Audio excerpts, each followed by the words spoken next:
Una madre soltera salvada. Un millonario enterrado vivo en el bosque. Pero lo que susurró hizo que ambos rompieran en llanto. El bosque respiraba en un silencio lento mientras el atardecer caía, bañando los árboles con una luz ámbar suave y tibia. Ángeles, una madre soltera de poco más de 30 años, caminaba tomada de la mano de su hijo, Nicolás, quien se aferraba a ella con fuerza. Sus botas crujían sobre las hojas secas y el aire estaba cargado del olor a musgo y tierra húmeda. Aquellas caminatas después de la escuela eran su pequeño ritual, una forma de huir del ruido del mundo y reencontrarse. Nicolás se adelantó unos pasos, lleno de energía tras un día largo, con la mochila rebotando en su espalda. «Mamá, mira», gritó, señalando una raíz torcida que sobresalía del suelo como un dragón dormido. Llegó antes de que ella pudiera responder y tropezó. Cayó con un golpe seco y un grito ahogado. Ángeles corrió hacia él. «¿Estás bien, mi amor?». Antes de que pudiera contestar, un sonido atravesó la quietud. Una voz casi inaudible, ahogada, desesperada. «Agua, por favor». Ángeles se quedó inmóvil. Miró a su alrededor. No había nadie. Nada. Solo el murmullo de las hojas y los ojos abiertos, llenos de miedo, de Nicolás. «¿Tú también lo escuchaste?», preguntó. Él asintió. Ella se arrodilló y apartó hojas y tierra justo donde su hijo había caído. Sus dedos tocaron algo frío. Metal. Una pequeña rejilla oxidada, oculta bajo las raíces. «¿Hola?», llamó. No hubo respuesta. Solo un gemido débil desde abajo. El instinto tomó el control. Ángeles sacó la botellita de agua de su mochila, destapó rápido y dejó caer un chorro a través de la rejilla. Desde el fondo se escuchó a alguien beber con desesperación, jadeando entre tragos. «Te vamos a sacar de ahí», dijo, sin saber si la escuchaban. Sin herramientas, solo con sus manos, comenzó a escarbar. Sus uñas se rompieron, sus palmas se llenaron de raspones. Nicolás permanecía a su lado en silencio, pasándole un palo para ayudarle a remover la tierra. Poco a poco, el suelo cedió, dejando al descubierto una compuerta corroída.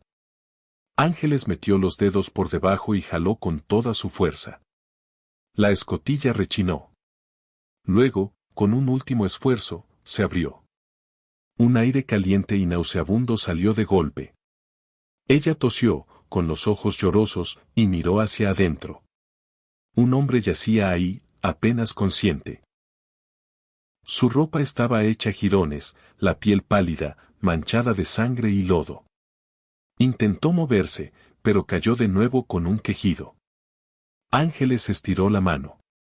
«Dame tu mano», le dijo con firmeza. «Vamos, confía en mí». El hombre apenas logró alzar el brazo. Ella lo sostuvo, se afirmó, y con todo lo que tenía, comenzó a sacarlo de la tierra. Si esta historia te está atrapando, dime en los comentarios qué crees que le pasó a ese hombre, y suscríbete para no perderte lo que viene después. Emergió del hoyo como un fantasma, vuelto a nacer, respirando, apenas. Ángeles lo ayudó a salir y lo recostó con cuidado sobre la tierra húmeda. Sus labios se movieron. Ella se inclinó, acercando el oído para atrapar aquel aliento áspero que luchaba por salir. «Yo tenía una familia», murmuró. «Pero la persona en la que más confié, me enterró vivo». Su cabeza se ladeó y el desmayo lo venció. Ángeles llevó de inmediato 2 dedos a su cuello. Seguía con vida, aunque se le escapaba. Lo cubrió con el impermeable de Nicolás y sacó el celular del bolsillo. Nada. Sin señal. Levantó la vista y miró a su hijo. «Nos lo llevamos a casa». El niño asintió sin dudar. Ángeles sintió, con una claridad inquietante, que ese instante lo había cambiado todo. No sabía quién era ese hombre, pero había susurrado un dolor que no se finge. Y lo que fuera que lo llevó a terminar enterrado bajo raíces y silencio, estaba lejos de haber terminado. La bodega detrás de la pequeña casa de Ángeles crujió cuando el viento agitó los árboles. Era el único lugar lo bastante apartado del camino y de los vecinos como para ofrecer verdadera privacidad. No la usaba desde hacía años. Antes había guardado herramientas, latas de pintura, una bicicleta que Nicolás ya había dejado atrás. Ahora guardaba algo muy distinto. Envuelto en cobijas viejas, pálido y destrozado sobre una camilla improvisada, yacía un hombre que el mundo creía desaparecido. Ángeles se quedó de pie en la entrada, conteniendo la respiración en el aire frío de la noche. Miró hacia la casa, donde Nicolás dormía, con una lucecita tenue encendida en su cuarto. Antes de salir a escondidas, le había besado la frente y susurrado que solo iba a revisar el jardín. Si llegaste hasta aquí, dime qué crees que oculta este hombre y por qué alguien quiso borrarlo del mundo. Tu opinión importa. Suscríbete y acompáñanos, porque lo que sigue va a sacudirlo todo. Se había dado la vuelta, todavía atrapado en el sueño. Dentro de la bodega, Ángeles dejó la pequeña linterna que llevaba consigo. Su luz dorada proyectó sombras largas sobre las paredes de madera, revelando estantes cubiertos de frascos olvidados y viejas herramientas de jardín. Sus ojos volvieron al hombre. Leo. Así había decidido llamarlo, aunque fuera solo para darle un nombre real en medio de tanto silencio. Su rostro estaba encendido, empapado en sudor. Temblaba bajo las capas con las que lo había cubierto y, cuando se movió un poco, su voz salió rota por la fiebre. Clemente. Verónica, traición. Los nombres escaparon de sus labios como espectros saliendo de una tumba. Ángeles se arrodilló a su lado y tomó su muñeca. El pulso era rápido, irregular. Fiebre. Delirio. Reconocía bien las señales. Sus manos comenzaron a moverse solas, buscando trapos limpios, sacando un pequeño cajón de madera escondido bajo el fregadero. De ahí tomó hojas secas, milenrama para la infección, corteza de sauce para el dolor, flor de saúco para bajar la temperatura. Puso agua a hervir en la estufa portátil y preparó la infusión, igual que lo había hecho años atrás con Tomás, su esposo, en los últimos meses de su vida. El recuerdo dolía, pero el ritual la calmaba. Cuando el té se enfrió, dejó caer unas gotas en los labios de Leo. Al principio se estremeció, luego bebió con desesperación, quejándose al tragar. Despacio. Susurró ella. No tan rápido. Él murmuró algo más, palabras sin forma. Ángeles le apartó el cabello húmedo de la frente. No sé quién sea Clemente, dijo en voz baja, pero aquí estás a salvo. Las manos de Leo se sacudieron. Aún tenía tierra incrustada bajo las uñas. Su rostro se veía hundido, los pómulos marcados bajo una piel pálida que hablaba de hambre, encierro y abandono.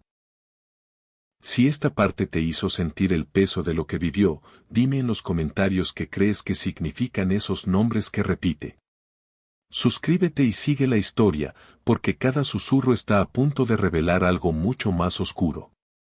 Alrededor de sus muñecas, las marcas rojas delataban donde antes hubo ataduras. Ángeles no necesitaba ver más. Ese hombre no había sido herido por accidente. Había estado prisionero. Alguien lo había sujetado, retenido, y luego enterrado. ¿Quién? ¿Y con qué propósito? Más tarde, regresó con un plato de sopa caliente. Algo sencillo. Caldo, zanahorias, unos cuantos fideos. Leo seguía demasiado débil para alimentarse solo, así que ella se sentó a su lado y lo ayudó a beber cucharada por cucharada. No dijo una palabra. Pero sus ojos, ahora más claros, se abrieron y se cruzaron con los de ella. En esa mirada había algo difícil de nombrar. Tal vez gratitud. Tal vez desconfianza. Ángeles no lo presionó. No tienes que hablar, le dijo con suavidad. Solo recupérate. Eso es lo único importante ahora. Afuera, el viento arreció. Una rama golpeó la ventana de la bodega, seca, insistente, como una advertencia. Ángeles miró alrededor y sintió de golpe el peso de sus decisiones. Había llevado a un desconocido a su casa, lo había escondido, y le había mentido a su hijo.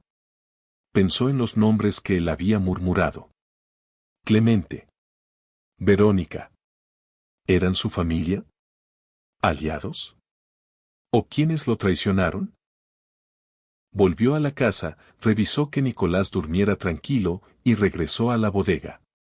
Pasó casi toda la noche acurrucada en una silla, medio dormida, con un ojo siempre abierto. En algún momento, Leo se movió de nuevo. Su voz salió quebrada, apenas un susurro. «¿Creen que estoy muerto?» Ángeles lo miró, sobresaltada. ¿Quiénes? Sus ojos se abrieron apenas lo suficiente para sostenerlos de ella. ¿En quiénes confié? Luego volvió a caer en el sueño. Ángeles permaneció en silencio, dejando que esas palabras se le metieran hasta los huesos. Aquello no había sido un accidente. No fue un error del destino ni una tragedia del bosque. Alguien había querido que ese hombre desapareciera. Alguien había hecho todo lo posible por enterrar la verdad. En ese momento lo entendió. No solo había salvado una vida.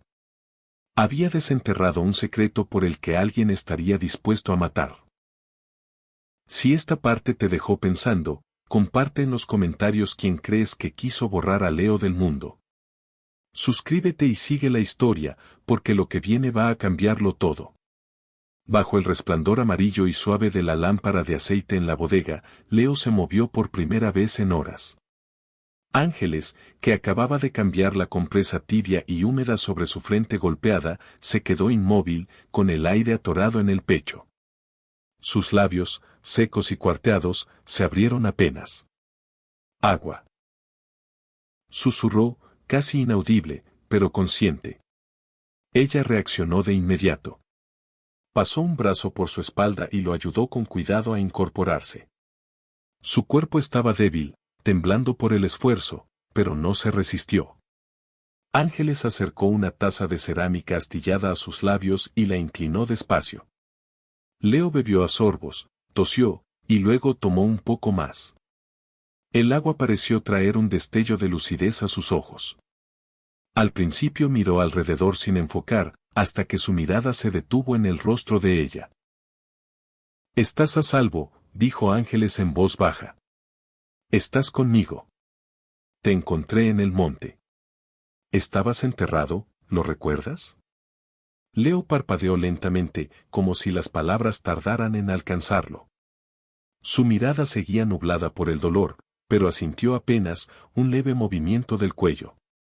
Yo debería estar muerto», murmuró. Ángeles tragó saliva. «Cuéntame qué pasó. Solo si puedes». Leo se recargó contra el montón de cobijas viejas que ella había acomodado detrás de él. Respiraba con dificultad, la voz rasposa, irregular. Pero sus recuerdos estaban intactos, afilados, atravesando la neblina como vidrio roto. «Yo era director general», comenzó. «Innovación en salud. Abríamos clínicas en comunidades rurales. Medicamentos subsidiados, alianzas con fundaciones.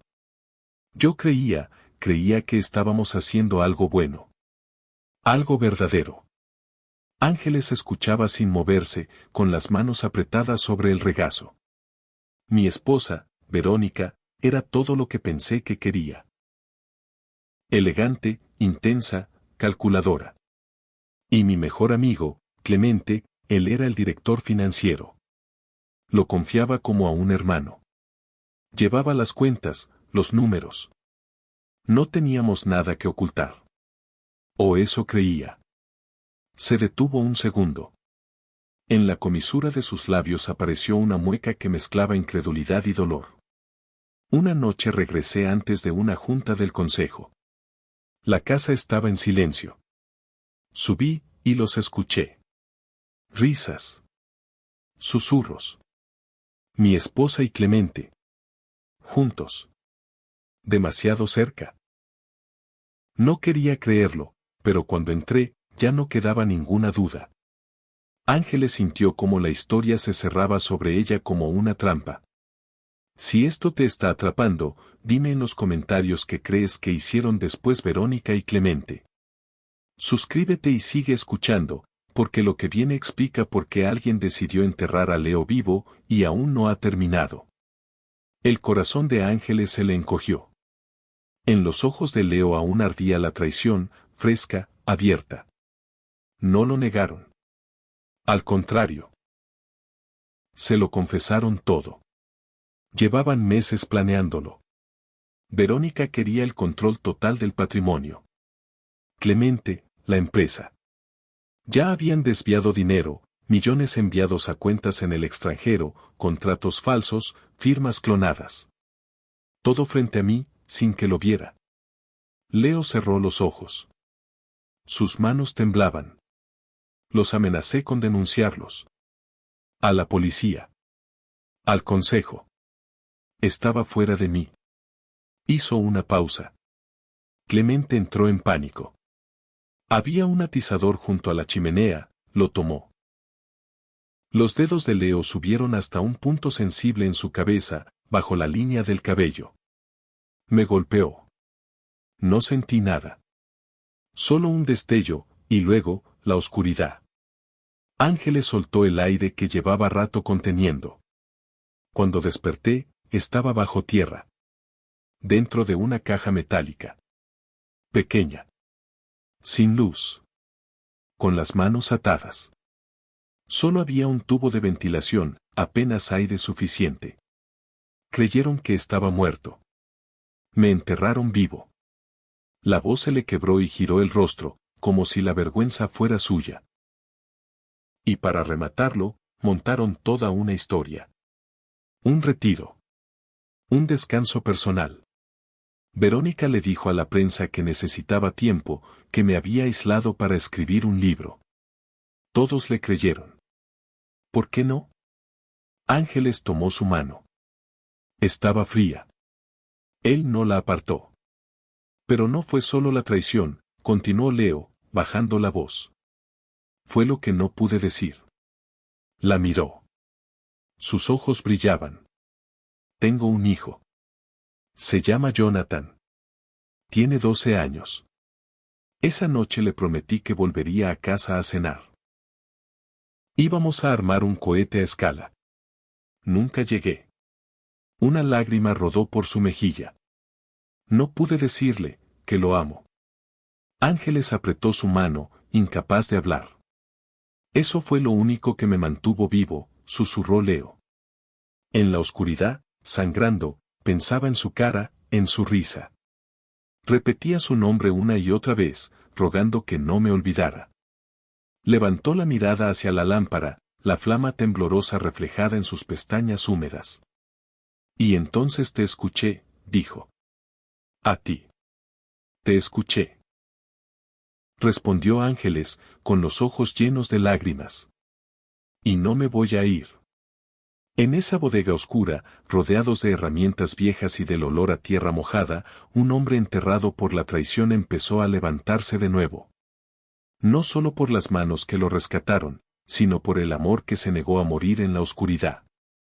Bajo la luz suave del comedor, el ambiente entre Ángeles y Leo ya no era el mismo. Desde la noche en que él contó su historia, la barrera invisible entre ellos comenzó a desvanecerse. Ella ya no evitaba la bodega, ya no retrocedía ante la sombra en su mirada. Ahora llevaba sopa caliente cada tarde, cobijas limpias, ropa seca. Su cuidado dejó de sentirse como una carga.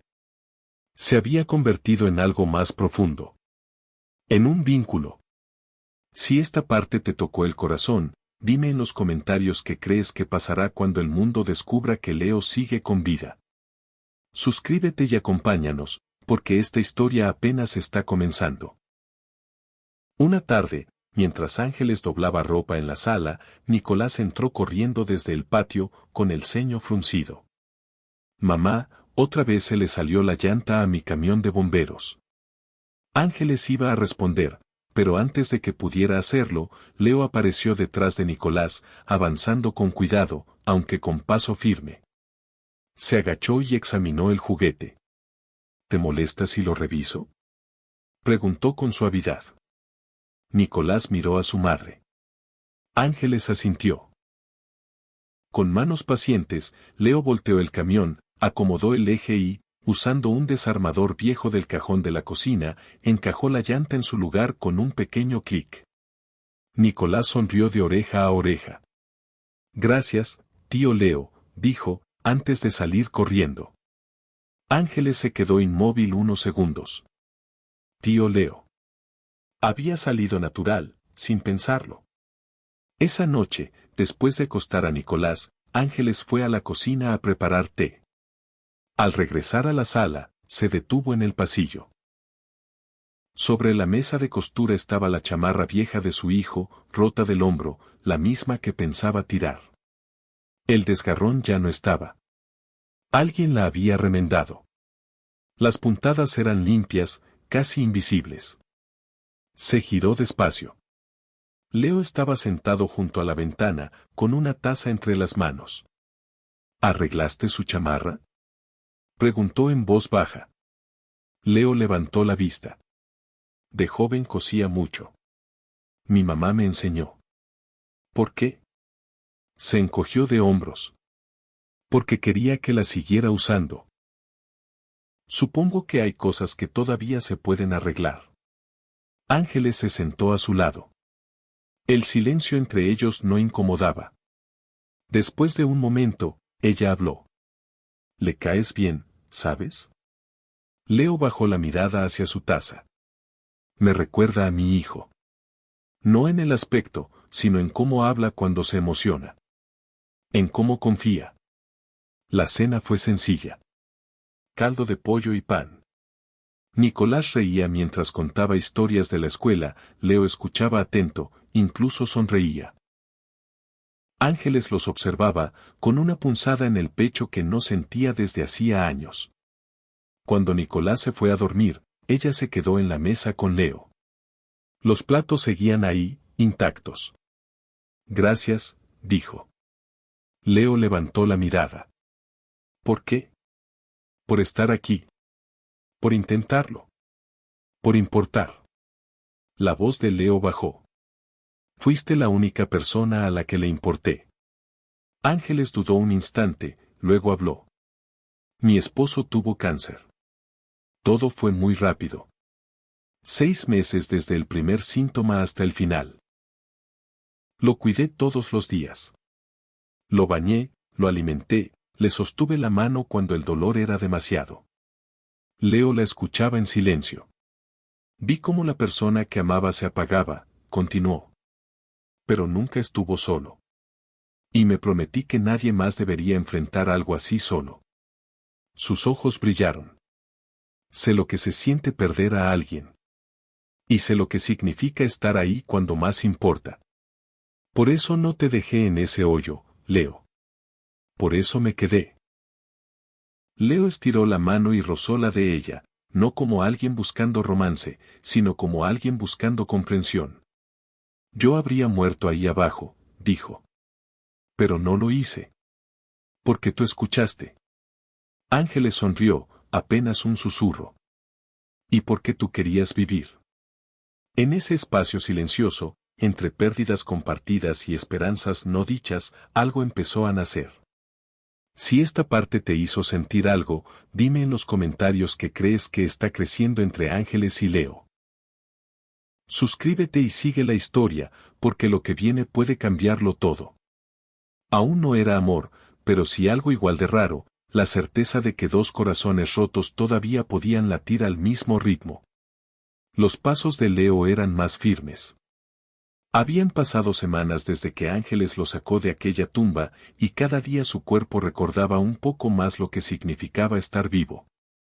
Pero no solo era eso. Su mente también empezaba a afilarse de nuevo. La bodega, que antes había sido un refugio de recuperación, ahora parecía un centro de operaciones. Ángeles llevó un viejo tablero de corcho donde Leo clavó papeles, recibos, esquemas de líneas de tiempo. Sobre la mesa descansaba su cuaderno personal, gastado, abierto, con páginas llenas de apuntes, nombres, contraseñas que se había obligado a recordar. Algunas estaban manchadas por el sudor de las noches de fiebre, pero seguían siendo legibles. Seguían sirviendo. Pasaba horas reconstruyendo sus últimos días. La gala donde notó por primera vez a Clemente susurrando al oído de Verónica. El viaje de trabajo que insistieron en que hiciera solo. El extraño retiro médico que le regalaron de improviso. Recordaba fragmentos de la discusión final. La mirada fría de Verónica. Clemente gritando algo sobre que Leo nunca había entendido la lealtad. Y luego, el golpe. Ángeles observaba desde un rincón. Sabía cuándo ayudar y cuándo hacerse a un lado. Ese día se inclinó sobre su hombro mientras Leo revisaba impresiones de viejos documentos financieros a los que había logrado acceder usando una contraseña que aún seguía activa. Estas transferencias yo nunca las autoricé, murmuró Leo. Empresas fantasma, fondos que jamás aprobé. Ángeles asintió. ¿Hay alguien a quien puedo contactar? Mencionaste a Daniel Herrera. Antes manejaba cuentas privadas en el Banco Northwest. Los ojos de Leo se encendieron. Sí. Confiábamos en él. Lo encontré anoche en LinkedIn. Le escribí desde un perfil falso. Si responde, sabremos si sigue de nuestro lado. Horas después, tuvieron la confirmación. Daniel no hizo muchas preguntas. Leo, dijo en voz baja a través de una llamada VoIP encriptada. Si de verdad eres tú, dime el nombre del perro que rescataste de una azotea inundada en 2012. Chispa, respondió Leo sin dudar. Dijiste que parecía un bolillo mojado. Hubo silencio. Luego, la voz de Daniel tembló. Dios mío, dijeron que estabas muerto. Leo le contó todo. Breve. Preciso. Sin dramatismo, solo hechos. Daniel, sacudido pero leal, aceptó ayudar. El primer hallazgo fue devastador. 12 de las cuentas privadas de Leo, que llevaban años sin movimiento, habían sido vaciadas en 3 meses. El dinero pasó por una red de empresas en Islas Caimán, Gibraltar y Dubái. Todas las órdenes llevaban su firma. Demasiado perfecta, dijo Daniel con dureza. Falsificaron tu firma. La replicaron digitalmente, seguro desde documentos legales. Estos tipos no dejaron rastro. Hasta ahora, respondió Leo. Porque ya tenemos uno. Él y Ángeles imprimieron cada estado de cuenta. Subrayaron inconsistencias, fechas que no cuadraban con la desaparición de Leo. Una firma, en particular, los dejó helados. Estaba fechada 2 semanas después de que Leo hubiera sido enterrado vivo. Si llegaste hasta aquí, dime en los comentarios qué crees que pasará cuando estas pruebas salgan a la luz. Suscríbete y sigue la historia, porque el momento de enfrentar a Verónica y Clemente se acerca y ya no hay vuelta atrás. Eso era prueba suficiente. Carol Leo no estaba listo para atacar. Aún no. Quería cada pieza, cada mentira expuesta. Quería enfrentarlos no con sospechas, sino con evidencia irrefutable. Así que tendieron una trampa. Ángeles lo ayudó a instalar un grabador de llamadas en un viejo teléfono desechable. Crearon una identidad nueva, un supuesto oficial de cumplimiento de un banco extranjero, y contactaron a Ana, la antigua asistente de Leo, con el pretexto de verificar una firma para un nuevo fideicomiso. Ana mordió el anzuelo. Bueno, todo está en archivo. Dijo su voz, ligeramente nerviosa. El señor Falcón siempre autorizaba esas cosas. Tengo todo lo necesario. Yo misma manejé los documentos notariados. Ángeles vio cómo la mano de Leo se tensó alrededor del teléfono. Cuando la llamada terminó, él se recargó en la silla, con el archivo grabado aún abierto. Su voz salió baja, firme. Me enterraron vivo, Ángeles. Ahora voy a desenterrar cada uno de sus secretos, hasta que se entierren solos. Ella apoyó la mano en su hombro, cálida, firme, devolviéndolo al presente. Ya no estás solo, Leo, susurró. Lo sé, respondió él, sin apartar la mirada del tablero de corcho. Y eso es lo que me da fuerza. Esta vez no solo voy a sobrevivir. Voy a ganar. La bodega dejó de ser un escondite. Se convirtió en su sala de guerra. El plan de Leo tomó forma con precisión quirúrgica. Bajo un alias encriptado y usando un modulador de voz, volvió al mundo legal no como Leo Falcón, sino como el señor Adler, un inversionista europeo reservado, interesado en redirigir activos a través de despachos confiables. Su objetivo era claro. Emilio Wagner, el abogado que antes había supervisado el patrimonio de Leo y que ahora, convenientemente, administraba los fondos que Verónica y Clemente habían desviado. La reunión se pactó en una oficina rentada en Zúrich, sobria, elegante. Leo, vestido con ropa profesional neutra, la barba ya con algunas canas recortadas, entró apoyado en un bastón y con lentes oscuros. Emilio apenas levantó la vista. Señor Adler, saludó, poniéndose de pie. Bienvenido. Leo asintió, sin quitarse los lentes. He escuchado buenas referencias de su despacho. Sobre todo por su discreción con activos, poco convencionales. Emilio sonrió con cortesía. Somos conocidos por manejar portafolios sensibles. Mientras Leo le entregaba los documentos falsos que Ángeles había preparado con extremo cuidado, su mirada se desvió hacia una fotografía enmarcada sobre el escritorio del abogado. Y en ese instante, supo que estaba mucho más cerca de la verdad de lo que Emilio imaginaba. Si estás siguiendo cada paso de este plan, dime en los comentarios qué crees que oculta esa fotografía.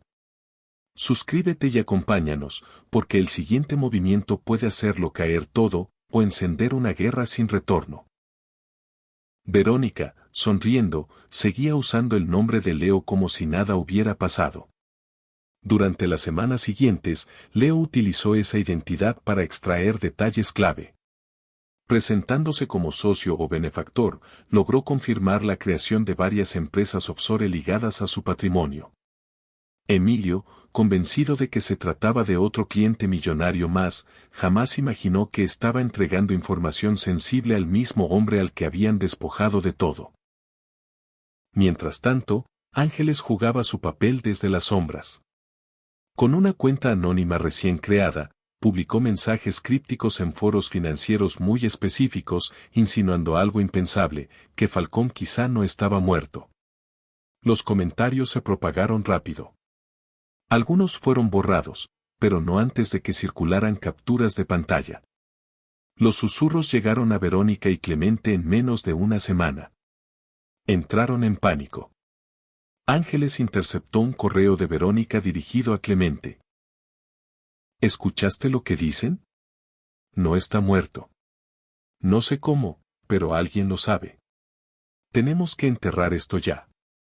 Pero ya era demasiado tarde. Leo había reunido todo. Estados de cuenta, correos, grabaciones de Jorge, el antiguo chofer, quien había registrado en secreto a Verónica y Clemente conspirando semanas antes de la desaparición de Leo. Había documentos financieros alterados, firmas falsificadas y una cadena de correos internos que Ana, su exasistente, había conservado por culpa. Solo faltaba una cosa. El escenario. Leo redactó una única invitación, impresa en papel marfil elegante, con el logotipo de la Fundación Falcón en relieve. Está cordialmente invitado a una gala privada en memoria de Leopoldo Falcón, para honrar su legado y su impacto en causas humanitarias. El evento se celebraría en el mismo salón de conferencias donde Verónica y Clemente alguna vez se sentaron, riendo, mientras falsificaban su firma y sellaban su destino.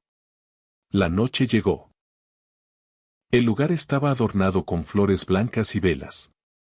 Un cuarteto de cuerdas tocaba suavemente al fondo. Ángeles permanecía de pie, discreta, al fondo del salón, sin apartar la mirada del escenario. Clemente llegó primero, impecable, seguro, con un smoking azul marino. Verónica apareció después, deslumbrante en un vestido negro, los diamantes brillando mientras saludaba a los donantes con besos al aire. No tenían idea. Cuando la música se detuvo y las luces se atenuaron, el anfitrión se acercó al micrófono. Y en ese instante, todo estaba a punto de cambiar. Si has seguido esta historia hasta aquí, dime en los comentarios qué crees que va a pasar cuando se revele la verdad frente a todos. Suscríbete y acompáñanos, porque lo que viene no es solo justicia, es el momento de la caída. Damas y caballeros, dijo el anfitrión, antes de iniciar los discursos, veremos un breve video en honor al señor Falkenstein. El proyector cobró vida con un zumbido suave. La primera imagen fue un bosque. Luego, la escena cambió. Leo, cubierto de tierra y sangre, arrastrándose fuera del suelo. El video hizo un acercamiento a su rostro golpeado mientras su voz, rota pero clara, susurraba. Me enterraron vivo. Un murmullo ahogado recorrió la sala. Después, una secuencia implacable. La voz de Verónica grabada. En cuanto esté bajo tierra, todo será nuestro. La risa de Clemente. Capturas de transferencias bancarias. Gráficas de audio con la confesión grabada de Jorge, el exchofer. Y luego, silencio absoluto. Y dentro de ese silencio, Leo apareció. Vivo. Presente. Innegable. La copa de Verónica cayó al suelo y se hizo añicos. Clemente quedó paralizado. Todos se giraron cuando Leo subió al escenario. Buenas noches, dijo con calma. Mi nombre es Leopoldo Falcón. Algunos de ustedes pensaron que estaba muerto. Y por un tiempo, lo estuve. Pero ya no. Colocó una carpeta sobre el atril. Aquí está todo. La verdad. El robo. La traición. Las pruebas. Verónica intentó ponerse de pie. Esto es absurdo. Pero la puerta del salón se abrió. 2 detectives de civil entraron, seguidos por un fiscal del estado. Verónica Falcón, Clemente Aucer, anunció, quedan arrestados por intento de homicidio, fraude, desvío de recursos y obstrucción de la justicia. Los flashes estallaron. La sala se llenó de gritos. Verónica chilló. Clemente palideció y buscó su teléfono. Ya era tarde. Mientras se los llevaban, Leo permaneció inmóvil. Solo cuando giró y vio a Ángeles de pie al fondo del salón, permitió que el aire regresara a sus pulmones. La verdad había salido a la luz, y esta vez, había sepultado a quienes correspondía. La victoria en los tribunales llegó y pasó como una tormenta. Rápida. Demoledora.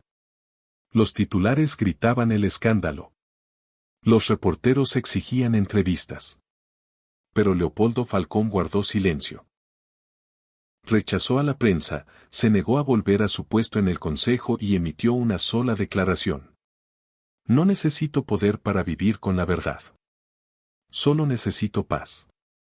Si esta historia te dejó sin aliento, dime en los comentarios qué parte te impactó más. Suscríbete y comparte este relato, porque a veces la justicia tarda, pero cuando llega, lo cambia todo. Una semana después, en un viernes silencioso por la mañana, Leo estaba de pie frente a las rejas del colegio San Eustaquio, sosteniendo un pequeño ramo de flores azules entre las manos. A su lado, Ángeles llevaba un abrigo azul marino. Su expresión era serena, cálida. Nicolás le jalaba suavemente la manga, curioso, callado. No habían ido por atención, ni por espectáculo. Habían ido por algo mucho más íntimo. Jonathan. El hijo de Leo. 12 años. El niño al que había visto por última vez 3 días antes de aquella noche en el bosque. Ángeles lo miró de reojo. ¿Estás listo? Leo inhaló profundo. No. Pero estoy aquí. La recepcionista los condujo por los pasillos, entre cuadros antiguos y ventanales por donde entraba la luz de la mañana. Al fondo de la sala común, cerca de una chimenea apagada, un niño leía sentado. Cabello castaño, hombros encorvados, la mochila aún puesta. La mujer susurró. Es Jonathan. Les doy un momento. Leo avanzó despacio. El corazón le latía tan fuerte que el mundo pareció desaparecer. El niño levantó la vista. Por un segundo, no entendió lo que veía. Luego, el libro cayó al suelo. Papá. La voz se le quebró en esa sola palabra. Leo se arrodilló, con los ojos llenos. Soy yo, John. El niño quedó inmóvil.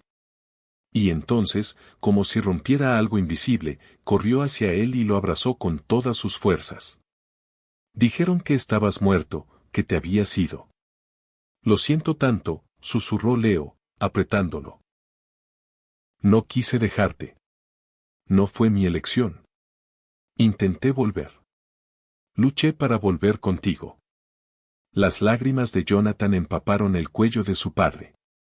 Yo esperé, todas las noches esperé. Leo se separó apenas para mirarlo a los ojos. Perdón por no llegar a cenar ese día. Perdón por no estar cuando me necesitabas. Pero escúchame bien, cada respiración que di, cada segundo que seguí vivo, fue por una sola razón. Volverte a ver. Jonathan no respondió. Solo lloró, aferrado a la camisa de su padre, como si soltarlo fuera a perderlo otra vez. Ángeles giró el rostro, con los ojos húmedos. Nicolás la miró y susurró.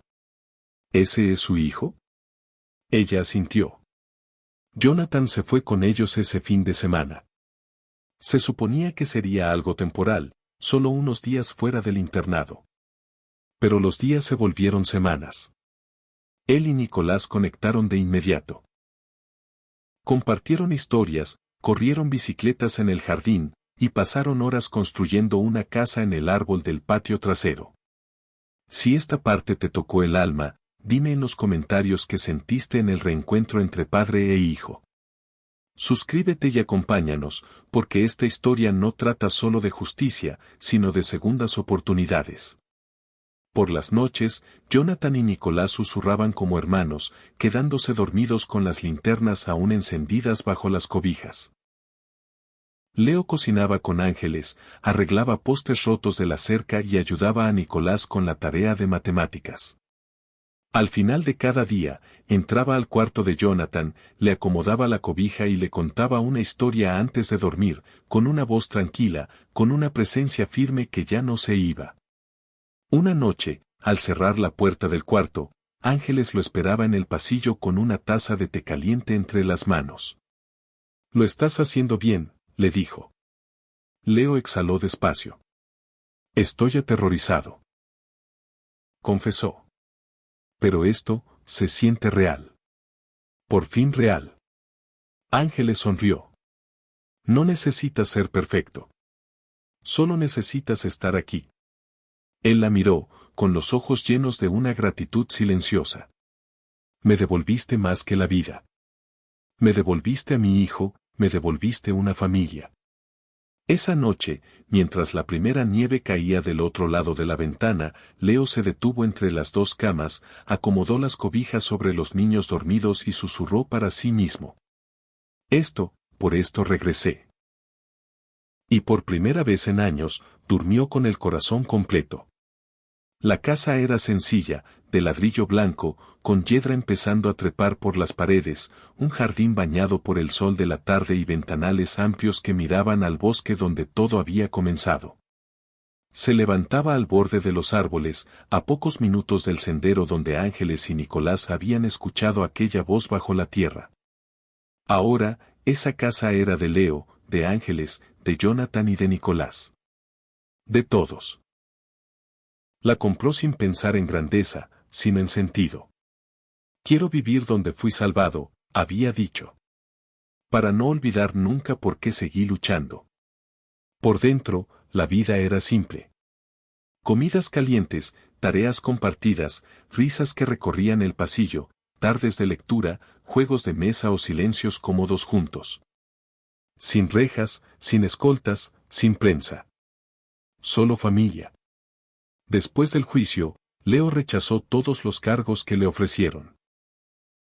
En su lugar, usó su fortuna para crear la Fundación Falcón Renace, una organización dedicada a apoyar a quienes fueron traicionados y quebrados por la vida, mujeres que empezaban de nuevo, madres y padres solos reconstruyéndose, niños abandonados por sistemas que prometieron protegerlos.